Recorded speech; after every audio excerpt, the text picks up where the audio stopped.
সেটা তুমি তো অনেক কিছুই পেলে, আমিও একটা জিনিস তোমায় দিতে পারি। সেটা হলো আমার ভাগে 2টো রুটি আছে, তার থেকে একটা রুটি আমি তোমায় দিতে পারি।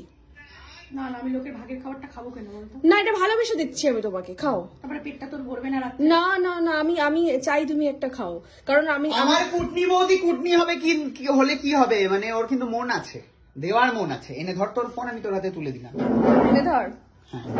খা খা, বসে খা, আমার বাড়িতে তরকা রুটি, বসে খেয়ে যা, আরাম করে খা খা খা মা খা খা। তুই তো কিছু খাওয়াস না, তোর বাড়িতে গেলে কফিও করে দিস না, পাশের বাড়ি থেকে লোকের বাড়ি থেকে ডিম চুরি করে, চুরি না চেয়ে চিন্তা খেতে হয় আমাকে। দাঁড়িয়ে স্টিল হয়ে গেলে কি ব্যাপার? কি হয়েছে? চুরি করে মানে কোনোদিনও কিছু করে খাওয়াইনি তো? কোনোদিনও প্রেরণা নিজের হাতে রান্না করে খাওয়াইনি জীবনে। একবার সে একদম মানে জল ঢালা মাছ, জল ঢালা ডাল যদি কিছু থাকে সেটা হচ্ছে প্রেরণা একবার খাইয়েছিল। তারপর থেকে আমি এতটাই অসুস্থ বোধ করেছিলাম, আমি আর খাই না ওর হাতে রান্না। এত বাজে, এত বাজে। কিন্তু আমার একটু ডিম ভাজা করে খাইছিল, খুব ভালো ছিল।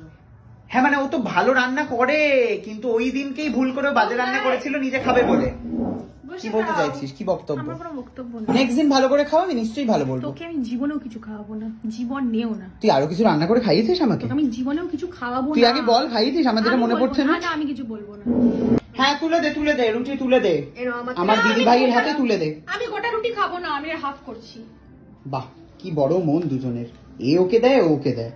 ঠিক আছে, তাহলে সমান সমান সমান সমান হয়ে গেল। আপাতত খাওয়ার নিয়ে ঠেলাঠেলি হচ্ছে, সবাই ডায়েট করছে দুজনে। কারণ আমি তো না বলে এসেছি, তো একটা গৃহস্থ বাড়িতে এরকম না বলে এসে আমি এটা করতে পারি না।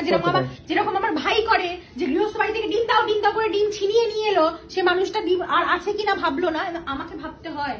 বাহ, ভেবে এখন আমি তো আমারটা কিন্তু ডিম ছাড়া, তুমি এটা চাইলে একটু নিতে পারো। না, ডিম ছাড়া খাবে। বাবা, মা হঠাৎ করে জনতার মা হঠাৎ করে সুস্মিতা ভালো হয়ে গেল কি করে? মা আমি কিন্তু পেঁয়াজগুলো নিয়ে নিলাম, জানি না কার, আমি নিয়ে নিলাম। কিন্তু ও কিন্তু পেঁয়াজ খাওয়া নিয়ে কথা শুনিয়েছে আমাদের আজকে। না, তোদেরকে নয়, দাদাকে। হ্যাঁ মানে অনেক দাম। মা বলছিল যে পেঁয়াজ ইয়ে কাটবো, পেঁয়াজ আর শশা কাটবো, ও বলছে না অনেক দাম, যেটা কম দাম সেটা কাটো। যে আইফোন ইউজ করে এবং প্রত্যেকটা নতুন নতুন আইফোনের ভার্সন চেঞ্জ করে, তার কাছে একটা পেঁয়াজ যদি দামি হয়ে থাকে, মিথ্যে কথা, ডাহা মিথ্যে কথা, আমি মানতে পারলাম না। এটা কাঁচা লঙ্কা, কাঁচা লঙ্কা খাবি? হ্যাঁ হ্যাঁ, এই তো আমি এক্ষুনি তুলে দেবো তোর হাতে কাঁচা লঙ্কা। হ্যাঁ ঝুড়ি, ওই তো ঝুড়ি, দাঁড়া, হাতে দেবো না পাতে দেবো, আবার খুলছেই তো না। ঠিক আছে, কাঁচা লঙ্কার প্রচুর দাম রে, কিন্তু তবু আমার কোনো একটাই তো কাঁচা লঙ্কা খাবে। এনে খা, বেঁচে থাক, ভিটামিন সি হবে, খা। খেলি কেমন খেতে? কাঁচা লঙ্কার মতন আবার শাড়িটাও পরে এসেছে। হ্যাঁ